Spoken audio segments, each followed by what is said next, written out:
Hare Rama, Rama Rama, Hare Hare.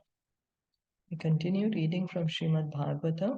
We are on Canto 4, chapter 29, text 30 to 31. We have been hearing, Nārada Muni has been explaining the story of Puranjana to Maharaj Prācīnabarhi. Puranjana is each and every one of us, the living entity who's inside a material body. Shrut parito yathadina शुद्धपरीतो यथा दीना सारमेयो graham graham सारमेयो ग्रहं ग्रहं charan vindati yaddishtam चरन् विन्दति यद्दिष्टम् dandam odanam eva va दण्डम् ओदनम् एव वा तथा कामाशयो jiva तथा कामाशयो जीव उच्चावच पथा brahman उच्च अवचा प्रथा भ्रमन् upari adho va madhye va उपरि अधो वा मध्ये वा yati dishtam para priya priyam. याति दिष्टं प्रिया अप्रियम् Translation and purport by His Divine Grace A.C. Bhaktivedanta Swami Srila Prabhupada. The living entity is exactly like a dog who, overcome with hunger, goes from door to door for some food. According to his destiny, he sometimes receives punishment and is driven out, and at other times receives a little food to eat. Similarly, the living entity, being influenced by so many desires, wanders in different species of life according to destiny. Sometimes he's high and sometimes he's low. Sometimes he goes to the heavenly planets, sometimes to hell, sometimes to the middle planets, and so on. The living entity's position is herein likened to a dog's. By chance, a dog may have a very rich owner, and by chance, he may become a street dog. As the dog of a rich man, he will live very opulently. Sometimes in Western countries, we hear of a master leaving millions of dollars to a dog in his will. Of course, there are many dogs loitering in the street without food. Therefore, to liken the conditional existence of the living entity to that of a dog is very appropriate. An intelligent human being, however, can understand that if he has to live the life of a dog, he had best become Krishna's dog. In the material world, a dog is sometimes elevated and is sometimes on the street. But in the spiritual world, Krishna's dog is perpetually, eternally happy. So the idea is we are always need to be maintained. We always need to be maintained, but now because of our desire to be in the material world, sometimes we are taking body of a dog, sometimes of a demigod, based on our desires, based on our karma. So also then now different types of dogs. Is it a street dog or is it the dog with a very loving owner?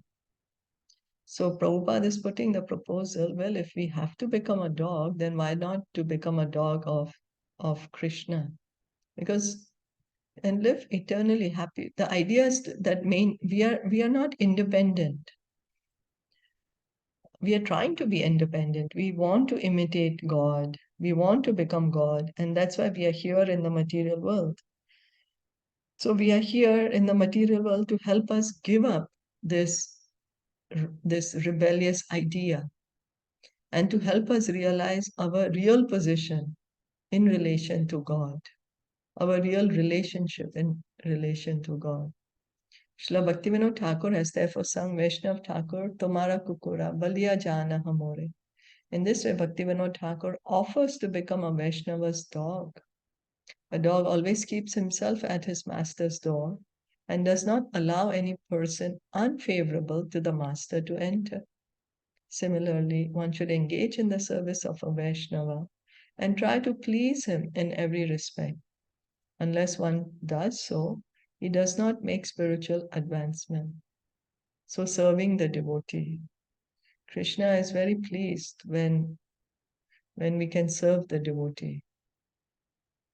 Krishna says, a devotee of my one who calls himself my devotee is not my devotee, but who is a devotee of my devotee becomes my devotee. So, like as Lord Chaitanya taught us, being the servant of the servant of the servant of the servant means being the servant of the devotees. See, we are serving. We don't like to hear the word serve or servant. But if we analyze our activities, we are serving. We think we are enjoying. We think we are enjoying, but then ultimately comes to serving the body, serving the senses, you know. So if we actually try to analyze, we are serving. So the proposal is that actually we are serving, then the best service is service to God, service to the devotees. Apart from spiritual advancement in the material world, if one does not develop his qualities and goodness, he cannot be promoted to the higher planetary system, as confirmed by Bhagavad Gita 14:18. Urdhvam gachanti sattvasthaha madhye tishtanti rajasa jaganya guna vrittista adho gachanti tamasa. Those situated in the mode of goodness gradually go upward to the higher planets. Those in the mode of passion live on the earthly planets, and those in the mode of ignorance go down to the hellish worlds. So the modes are controlling us based on what mode we are in. That becomes our destination then. There are many varieties of life in the different planetary systems, and these come about due to the living entities developing his qualities in goodness, passion, and ignorance. If one is in goodness, he is promoted to the higher systems. If in passion, he remains in the middle systems. And if in ignorance, he is pushed down to the lower species of life. So we are serving the modes also. The modes are controlling us, and then we are serving the modes. So we think we are enjoying, but actually we are serving the modes. It could be mode of goodness or mode of passion or mode of ignorance. And then our choice is, do we want to serve Krishna or do we want to serve the modes? Do we want to serve Krishna or do we want to turn away from Krishna? So, Dukeshva ekatra, no, ekatarenapi दुःखेषु एकत्तरेणापि deva bhutatma hetushu देवभूत आत्महेतिषु jivasya na vyavacheda जीवस्य न व्यवच्छेदः syachet tattat pratikriya. स्याच्चेत् तत्तत् प्रतिक्रिया. The living entities are trying to counteract different miserable conditions pertaining to providence, other living entities, or the body and mind. Still, they must remain conditioned by the laws of nature, despite all attempts to counter these laws. Just as a dog wanders here and there for a piece of bread or punishment, the living entity perpetually wanders about trying to be happy and planning in so many ways to counteract material misery. This is called the struggle for existence. Then one may say, oh, but then we are in the material world. Don't we have to work? Don't we have to do something? Well, of course, we work. Krishna says, do your duty, but also at the same time, understand our constitutional position as spirit souls, part and parcel of Krishna. We can actually see in our daily lives how we are forced to make plans to drive away miserable conditions. To get rid of one miserable condition, we have to put ourselves in another kind of miserable condition. A poor man suffers for want of money, but if he wants to become rich, he has to struggle in so many ways. Actually, that is not a valid counteracting process, but a snare of the illusory energy. If one does not endeavor to counteract his situation, but is satisfied with his position, knowing that he has obtained his position through past activities, He can instead engage his energy to develop Krishna consciousness. This is recommended in all Vedic literature because our mind throws us in the past and then makes us lament, and then or it throws us in the future and then gives us fear and anxiety, and in this way we forget the present, that oh, right now I can be Krishna conscious. Of course, duty we have to do. We have to do our work, whatever is the work. By the modes, we are going to do that, Because one will say, oh, then what? I don't have to do anything. Whole day I just sit down. No, Krishna says, do whatever you do it for me. So offering the result of the work to Krishna. And so it doesn't mean that inactivity is being suggested. No, not inactivity, but the understanding that, okay, whatever it is, I'm doing it. Let me do it for the pleasure of Krishna.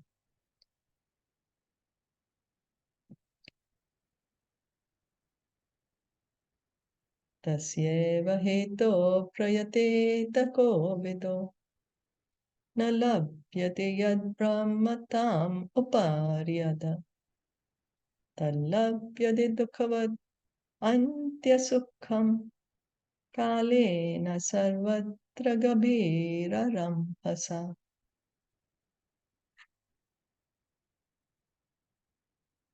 Persons who are actually intelligent and philosophically inclined should endeavor only for that purposeful end which is not obtainable even by wandering from the topmost planet Brahmalok down to the lowest planet Patal. As far as happiness derived from sense enjoyment is concerned, it can be obtained automatically in course of time, just as in course of time we obtain miseries, even though we do not desire them. Bhagavatam 1:5-18. So, happiness will come. We are thinking, no, happiness will not come. No, happiness will come. And then, of course, it is going to be temporary, then distress will come. But the distressful situation is also temporary. That will change also. And then again, happiness will come. So as Krishna says, that they will come just like winter and summer season. It's not that we think about that, oh, now it's summer, so now I have to do something so the season should change. No, by nature's course, it will change. But we need to continue with Krishna consciousness. One should simply try to develop his Krishna consciousness and not waste his time trying to improve his material condition. Actually, the material condition cannot be improved. The process of improvement means accepting another miserable condition. However, if we endeavor to improve our Krishna consciousness, the distresses of material life will disappear without extraneous endeavor. Again, so here, it doesn't mean inactivity. Now, we may get mistaken. Material condition cannot be improved. So, and I just have to improve my Krishna consciousness, so let me not do anything. We can misunderstand this, that, oh, anyway, then why should I work? Why should I give up? No, but we have to work for Krishna. That is Krishna consciousness. Because we may say, oh, anyway, things are going to happen the way they are going to happen. Why should I even move? But what we are trying to do is we have to change our consciousness. So Krishna therefore promises, Kaunteya pratijanihi na me bhakta pranashyati. O son of Kunti, declare it boldly that my devotee never perishes. Bhagavad Gita 9:31. So it's not that Arjuna didn't do anything. Arjuna, in complete Krishna consciousness, performed his duty of fighting. So that is what we have to do. We have to revive our Krishna consciousness. The focus is not of the material advancement. Things are going to happen. We are going to do our work, whatever we need to do with the modes of nature. They are going to make us act. But the focus is how, by doing all my material things, how can I connect them to Krishna and become Krishna conscious? One who takes to the path of devotional service will never be vanquished, despite all miseries of the body and mind, and despite all misery, brought about by other living entities and providence, miseries which are beyond our control. So the miseries will come, but when we develop Krishna consciousness, when we engage in devotional service, it gives us it gives us more strength. We are better prepared to face the miseries. The miseries by its own, by nature's law, will come. But when we are engaged in hearing from Bhagavatam, Bhagavad Gita, from the devotees, when we are engaged in chanting Hare Krishna, Krishna Krishna, Hare Hare, Hare Ram, Ram Ram, Hare Hare, then we are better able to deal with the situation that presents itself before us. Is that okay? Yes.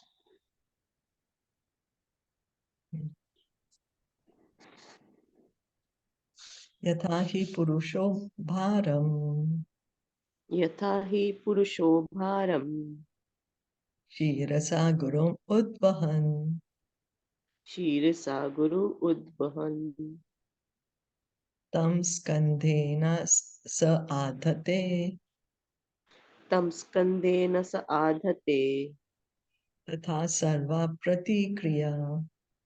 tatha sarva pratikriyaha.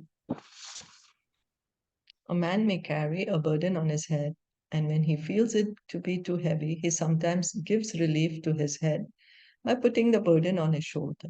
In this way, he tries to relieve himself of the burden. However, whatever process he devises to counteract the burden does nothing more than put the same burden from one place to another. This is a good description of an attempt to transfer a burden from one place to another. When one gets tired of keeping a burden on his head, he will place it on his shoulder. This does not mean that he has become freed from the strains of carrying the burden. Similarly, human society, in the name of civilization, is creating one kind of trouble to avoid another kind of trouble. In contemporary civilization, we see that there are many automobiles manufactured to carry us swiftly from one place to another. But at the same time, we have created other problems. We have to construct so many roads, and yet these roads are insufficient to cope with automobile congestion and traffic jams. There are also the problems of air pollution and fuel shortage. The conclusion is that the processes we manufacture to counteract or minimize our distresses do not actually put an end to our pains. It is all simply illusion. We simply place the burden from the head to the shoulder. The only real way we can minimize our problems is to surrender unto the Supreme Personality of Godhead and give ourselves up to His protection. The Lord, being all powerful, can make arrangements to mitigate our painful life and material existence. So then one may say, then what? This whole modern civilization, what do we have to do? Do we have to give it up? No, let it go on. It's going to go on. People are going to do scientific discovery. People are going to let it go on. But try to engage everything in Krishna's service. And as Prabhupada is saying, surrender to Krishna. We are always seeking for some shelter.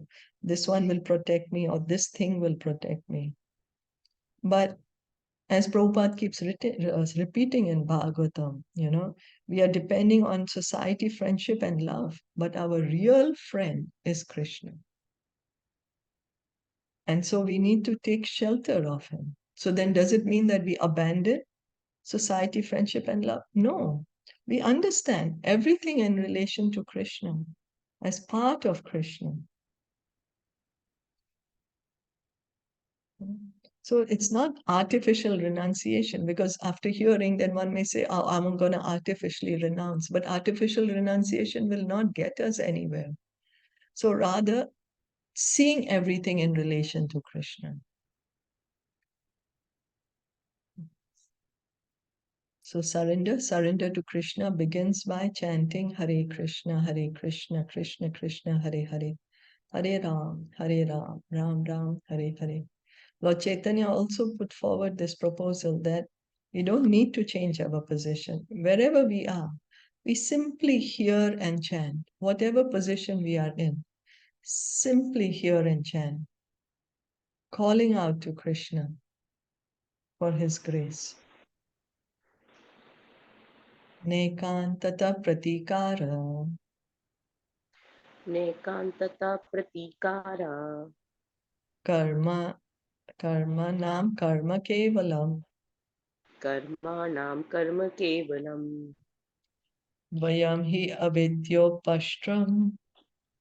dvayam hi avidya aprasritam Swapne swapna ivanaga. swapne swapnah ivanadah.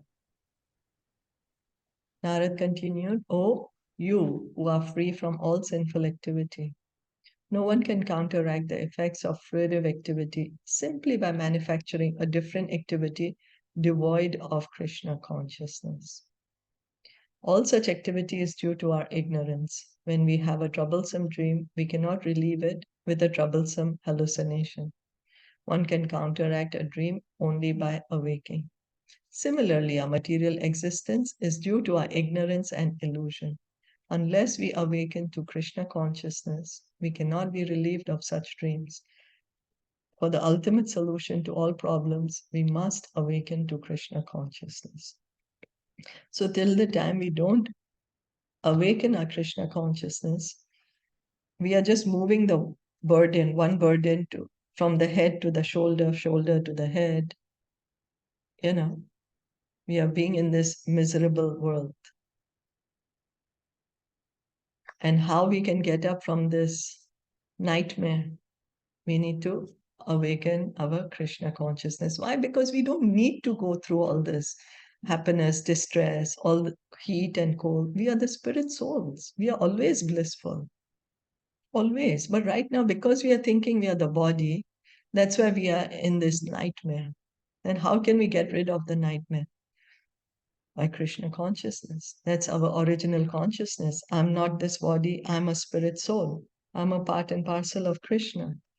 And I need to engage in my devotional service to Krishna to revive the loving relationship with Krishna. There are two kinds of fruitive activity. We can place the burden on the head or we Hare can place it Krishna, on the shoulder. Hare Hare Krishna. Krishna?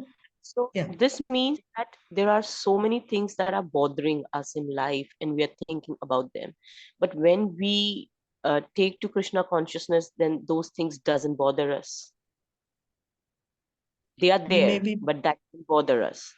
Does yeah, that we'll be also mean better able to handle them. handle Yeah, situations? we can't Okay. say it won't bother us.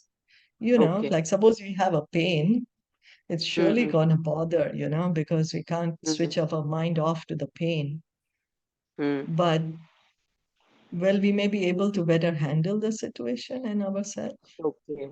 Okay. Or maybe, as Okay. you say, bother, sure, that we don't let it affect our, Yes. Okay. yeah, Yes. sure. Yeah, you can say that bother in that way. Yes, yes, Because as we say that the mind is such a thing that it cannot be without any thoughts. So something is always going on. But if we are remembering Krishna, then those things will not have much impact. We will be yes, right. That's yes, that's what. true. That's true. Yeah. And also, a good thing, of course, that sometimes we ignore is Hmm. sometimes we could analyze also what those things are, you know, because we Hmm. also have to be self aware because we can become aware of Krishna. So like for an So, like, example. for example, if there is a nagging thought, which we feel Hmm. there's an Hmm. underlying thought process, then Hmm. how can I change that thought process? What steps can I do to rectify the thought process? Hmm. Okay. What part am I playing? Hmm. Like kind of Okay. being Yeah. mindful also. Because Hmm. Krishna is Hmm. telling us, you do your duty, that Krishna is not going to do that for us. Hmm. So sure, of course, we need to chant, we need to hear, it helps us. But then we also need to show Krishna that, yes, I'm also in it, Hmm. Okay. Yeah, makes Okay, sense. thank Yes. you. Hare Krishna. So actually keeping the burden in either place is the same. The transferal, however, is taking place under the name of counteraction. So the burden is there. The burden is gonna hurt. Head or shoulder. We keep changing, thinking, okay, now I don't have the burden anymore. But after some time, we will again feel the burden. But of course, because we need some relief, so we keep changing. Okay, I have pain with this activity, so let me do something to rectify this. Then we are ending up in another painful situation. In this connection, Prahlad Maharaj said that the fools and rascals in the material world plan so gorgeously for bodily comfort without knowing that such arrangements, even if successful, are only Maya. People are working hard day and night for the illusory happiness of the body. This is not a way to achieve happiness. One has to get out of this material entanglement and return home back to Godhead. So we have moved away from our goal. Like we don't know what's the goal, but the goal again and again, Bhagavatam is reminding us that go back home, back to Godhead. This material world is not the permanent home. That is real happiness. The Vedas therefore enjoin, don't remain in the darkness of this material world. Go to the light of the spiritual world. To counteract the distress of this material body, one has to take on another distressed condition. Both situations are only illusion. There is no gain in taking on one trouble to counteract another trouble. The conclusion is that one cannot be perpetually happy as long as one exists in this material world. So, because we are looking for eternal happiness. Why? Because that's the nature of the soul, Anandamaya Abhyasa. We are eternally happy. But what has happened in the material world? The happiness that we experience is very limited, is short, and the quantity is very less. So we are like, continuously going from one activity to another, one situation to another, looking for that happiness. That's our illusion that we are trying to find happiness in this material world because we have forgotten that we are spirit souls. So our real happiness is in the spiritual world. The only remedy is to get out of this material world altogether and return home, back to Godhead. So somehow or the other, we should try to get this desire that I also want to go back home, back to Godhead. And then Krishna can make all the arrangements. And then once we go back home, back to Godhead, what do we do there? Yes, Krishna is there. There is service to Krishna. The other devotees are there. It's not that the spiritual world is nothing and that no one is there. No. Krishna is there in Golok Vrindavan. And on the other planets are his personal Vishnu expansions. The devotees are there. Majority of the souls are there in the spiritual world. This material world is only 1/4 of the entire creation. The bigger part of the creation is the spiritual world.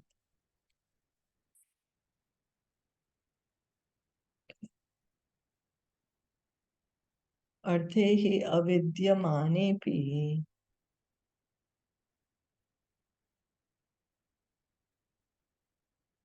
samsriti na nivartate manasa linga rupena swapne vicharato yatha. Sometimes we suffer because we see a tiger in a dream or a snake in a vision, but actually there is neither a tiger nor a snake. Thus we create some situation in a subtle form and suffer the consequences. These sufferings cannot be mitigated unless we are awakened from our dream. As stated in the Vedas, the living entity is always separate from two kinds of material bodies, the subtle and the gross. All our sufferings are due to this material body. So we, the living entity, the soul, So the Vedas are telling us the soul is different than the body, the gross body or the subtle body. We are the soul. And we are suffering because we have this subtle and gross body. This is explained in Bhagavad Gita 2.14. Matra sparshas tu kaunteya shitoshna sukha dukkhada atma payino nityas tamstatikshasva bharata. O son of Kunti, the non-permanent appearance of happiness and distress and their disappearance in due course are like the appearance and disappearance of winter and summer seasons. They arise from sense perception, O son of Bharat, and one must learn to tolerate them without being disturbed. So Krishna is saying happiness and distress are non-permanent in this material world. Just like summer comes, then it goes, then winter comes, then it goes. So like that, sometimes we are happy, sometimes we are distressed. But Krishna is saying they arise from sense perception. Krishna is saying our happiness and distress in this material world is arising from our own sense perception, the way we are perceiving a situation. And Krishna is saying just tolerate without being disturbed. Lord Krishna thus informed Arjuna that all the distresses brought about by the body come and go. One has to learn how to tolerate them. How do we tolerate our distresses? Situations come, very, very traumatic situations come. And then, but after some time, they go. So we need to learn how to do that. Because, yeah, Krishna is saying one must learn. We have to acquire the art. Learn means there's something that we need to do to be able to tolerate. Right? Material existence is the cause of all our sufferings. For we do not suffer once we are out of the material condition. So once we are in the spiritual sky, there's no more suffering. That's why everybody says, oh, I want liberation, I want liberation. But we have to understand what is real liberation. You know, what is real liberation is that we have a spiritual life in the spiritual world, in our spiritual bodies, with spiritual activities. And Krishna is there, face to face, and we can revive our relationship with Krishna.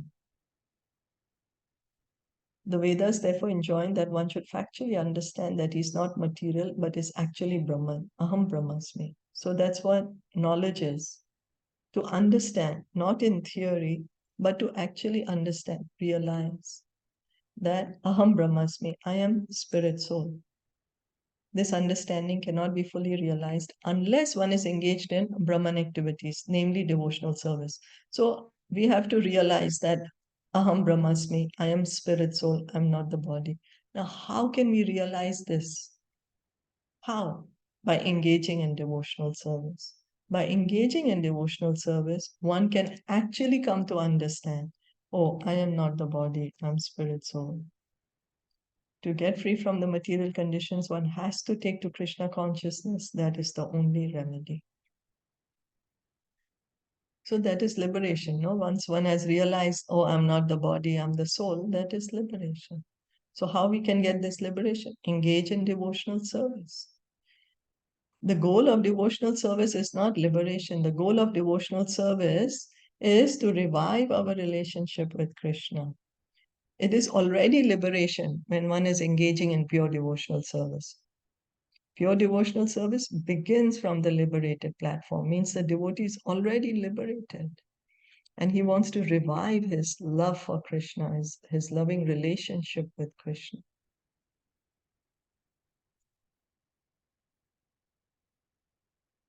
So devotional service begins by hearing from Bhagavatam, Bhagavad Gita, from the devotees, chanting Hare Krishna, Krishna Krishna, Hare Hare, Hare Ram, Ram Ram, Hare Hare, and facilitating others to hear and chant.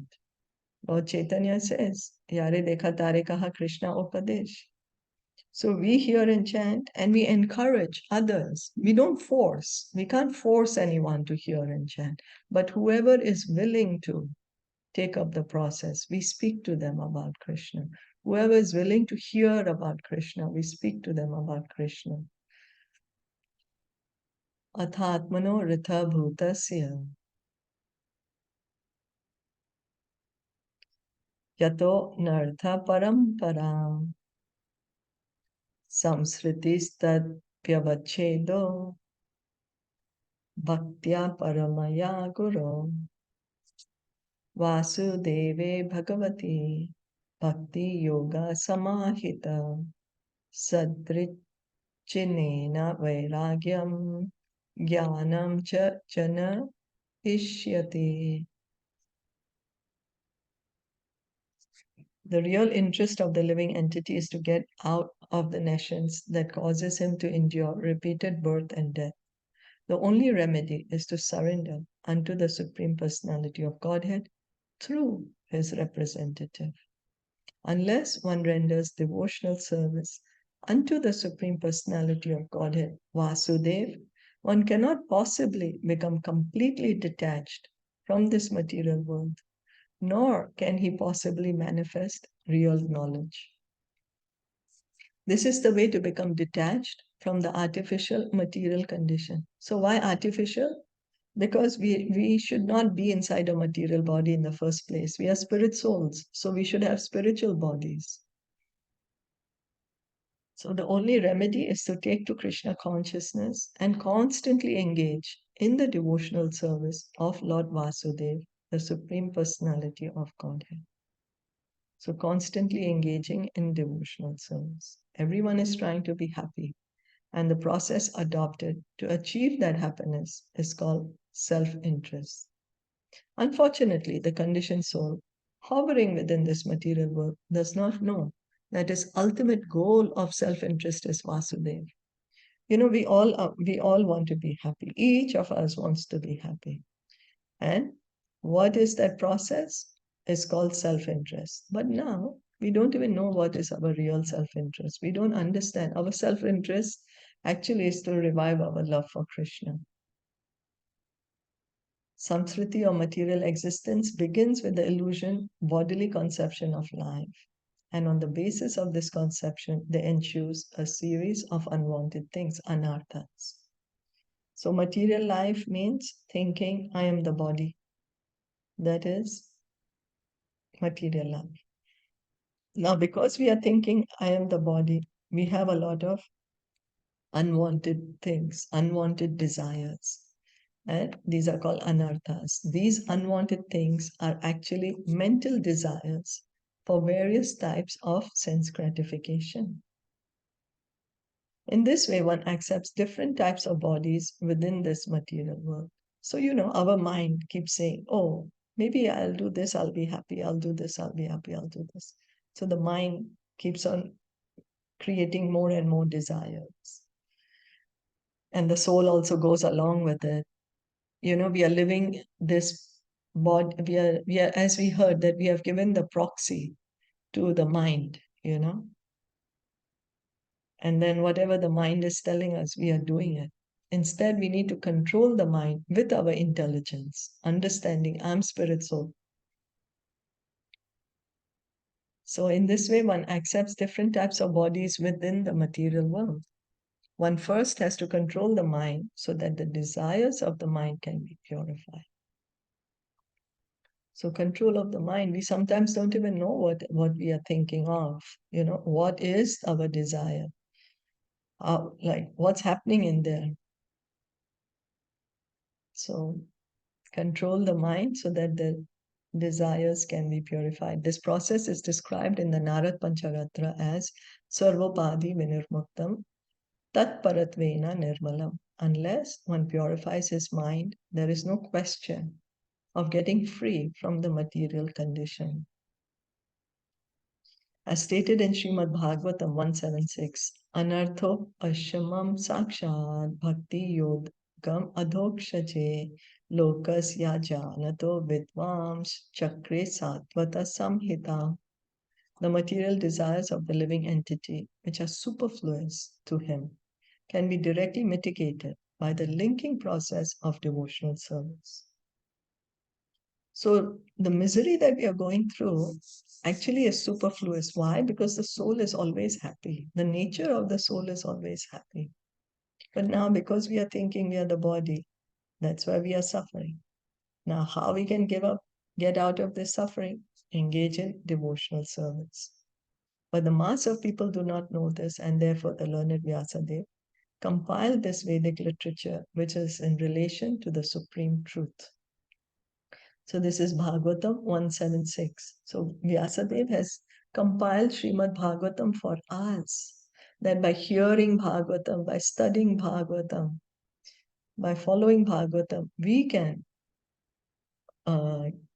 overcome this miserable material life and go back home, back to Godhead, so that we can get the real knowledge.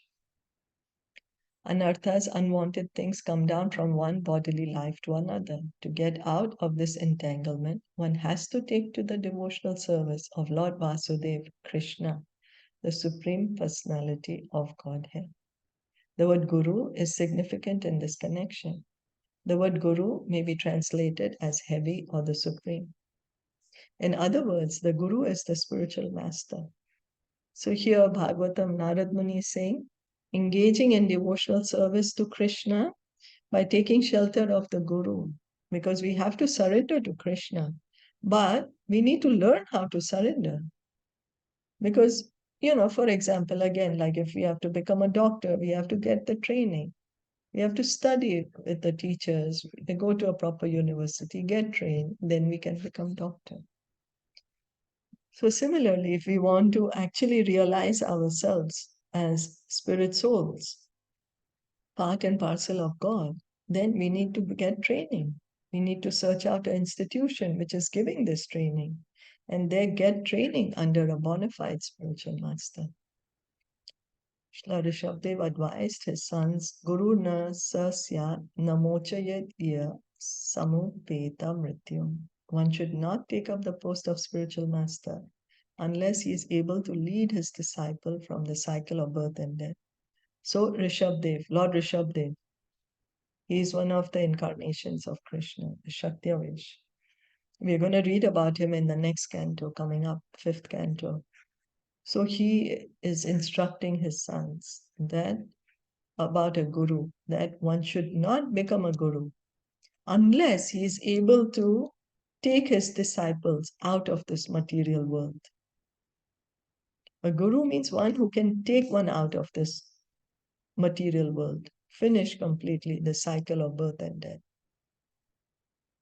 Material existence is actually a chain of action and reaction brought about by different types of fruitive activities. So we have a certain desire, we act in a certain way, we get a certain reaction, and then we get different types of bodies to be able to go through that reaction. This is the cause of birth and death. Like this, we are getting different bodies. Under different bodies, we act differently. We're creating more and more reactions. And that's what's giving rise to more and more bodies. One can stop this process only by engaging oneself in the service of Vasudeva. But when one takes up devotional service, one is already like pulling the plug. You know how Prabhupada would say that the fan is going on full speed. But when you pull the plug, the fan will continue, but it will gradually slow down and eventually it will come to stop. So taking up devotional service is like that. Take up devotional service, then gradually get out of this material world. Go back home, back to Godhead. Bhakti refers to those activities performed in the service of Lord Vasudeva. Because Lord Vasudeva is the Supreme, one should engage oneself in his service, not in the service of the demigods. So service, again we are coming to service. Okay, material life means we want to serve our senses, we want to serve our mind, serve our body, and that's material life. Now, bhakti is same service, but service to God, to Krishna. So this service is also, we are recommended not in the service of demigods. Bhakti is for Krishna, only for Krishna. Devotional service begins from the neophyte stage, the stage of observing the rules and regulations, and extends to the point of spontaneous loving service to the Lord. So beginning devotional service, we follow the instructions that are given to us by the devotee, by the spiritual master. Do like this, do like this. Like this, we begin devotional service, observing the rules and regulations. Then, what's the goal? Prema Pumartha Mahan, reviving our love for God. So, devotional service, we see how we do, what is that? It begins with Shraddha, then we have, with Shraddha comes Sadhu Sangha, with Sadhu Sangha we do Bhajana Kriya. What's that? We have little faith. With little faith, we associate with the devotees. Devotees, they engage us in devotional service. When we engage in devotional service, begins Anartha Nivriti, the purification stage, our heart, the unwanted things that we have stored in our heart, the lust, envy, greed, all those things, they gradually go away. Then comes to the point of Nishtha, steady, that's firm faith, firm faith. At the stage of Nishtha, already one does not get affected by the miseries of the material world. Nishtha is actually a liberated platform where one completely understands, oh, I am part and parcel of God. So comes Nishtha, then comes Ruchi. One gets a taste for engaging in devotional service. All this time one was engaging devotional service because of, oh, I'm told to do this. I have no particular liking to do this, but I'm still going to do. I'm still going to hear and chant because I've been told to. I have no kind of attachment for it, but I'm still going to do it because I've been told. Then as the devotee progresses, comes a point where he actually gets a taste in hearing and chanting. And he continues that and he gets attached, ashakti. He gets attached to hearing and chanting, and he continues his devotional service. He continues hearing and chanting, that he gets bhava, emotions for Krishna. So emotion for Krishna is like the opening of a bud. Before the full flower is open, the bud slightly opens, where the emotions are already aroused of the soul with God, bhava. And then the devotee, he continues to hear and chant, and comes the stage of prema, full, the flower of love of God is fully bloomed. That's the perfection. So we can see that how we begin by, we do the hearing and chanting because we are told to, but we continue doing it, and gradually what the process, the goal is, because one may say, oh, you want to hear and chant, but what's the goal? To revive this love for God that each of us have. The purpose of all stages is to satisfy Lord Vasudeva. So when one is perfectly advanced in the devotional service of Vasudeva, one becomes completely detached from the service of the body, that is, his designated position in material existence. So when one comes to understand that he is a spirit soul, part and parcel of God, he's understood, he's not the body. Then he's not attached to the body, he's not attached to the upadhis, the designation that, oh, I am a man or a woman, or I am this. Well, for practical sakes, one has to do it, but not attached to that designation. After becoming so detached, one becomes actually perfect in knowledge and engages perfectly in the service of Lord Vasudeva. So this is the stage of Nishtha. This is the liberated platform. Then we get real knowledge. The devotee can get real knowledge and engages in pure devotional service. So he's understood, I'm not the body, I'm spirit soul. Sri Chaitanya Mahaprabhu says, Jivera Swarubhaya Krishnera Nityadas. Every living entity is by constitutional position an eternal servant of Krishna. So Krishna, he speaks the Bhagavad Gita. Then of course he tells that in 7th chapter that Mam eva ye prapadyante mayam etam tarantite, that those who surrender to me can easily cross beyond this material existence. So already Krishna is saying, surrender to me. Again, in 18th chapter, he's saying, surrender to me. Sarva dharmam parityagya. Surrender to me. So Krishna's instruction is, last instruction, abandon everything. Just surrender to me. I will save you from all sinful reactions. Do not fear. Krishna says, don't fear. Surrender and I will really give you protection. So Krishna ends his instructions of Bhagavad Gita there. And where Krishna ends, Lord Chaitanya, who's Krishna himself, who came 500 years ago to teach us how to surrender, he begins his instruction with this, Jivera Swarupai Krishnera Nityadas.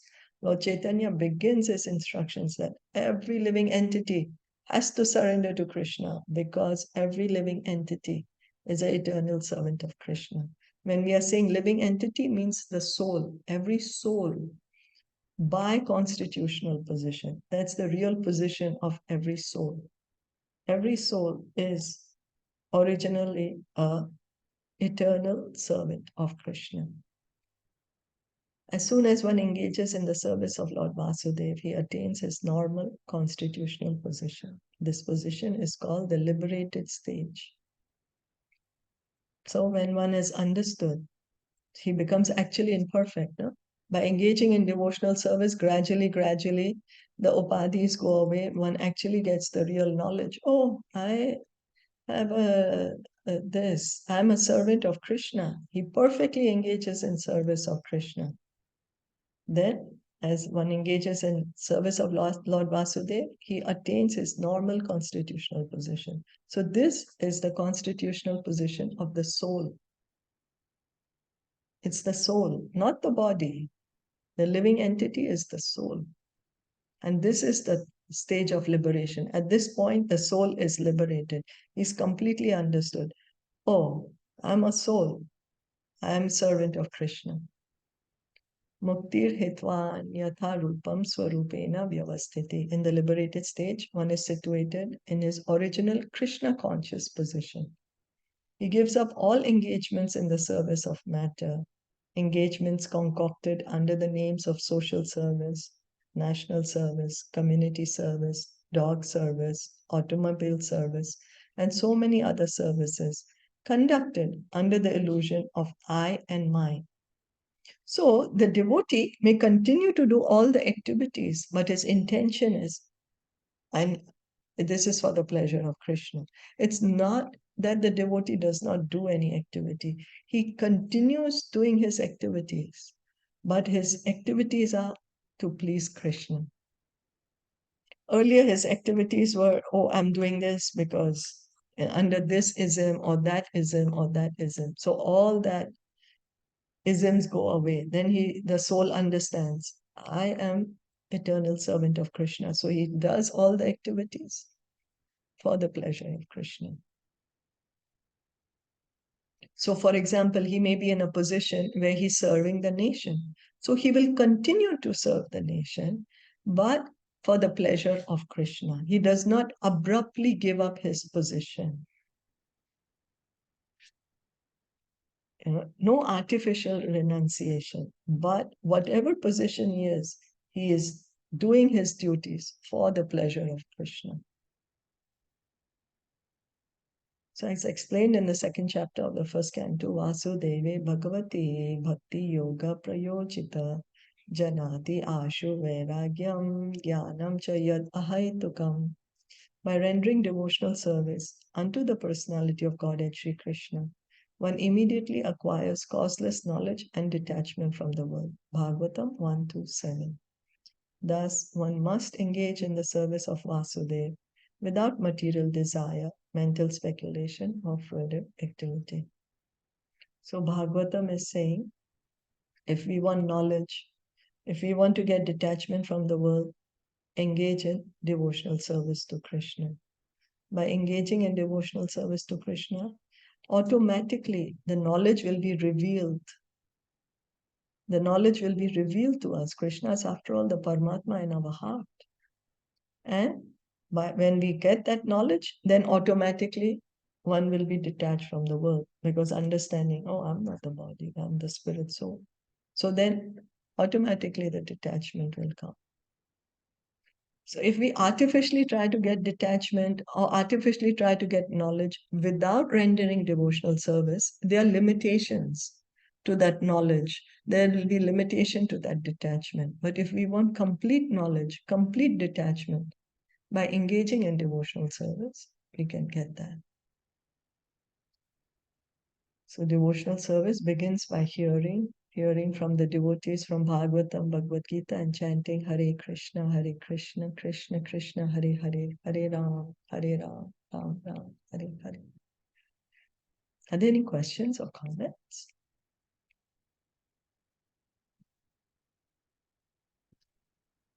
No, then let's stop here. Thank you so much for listening and joining in. Srila Prabhupada ki Jai, Gaur Bhakta Vrinda ki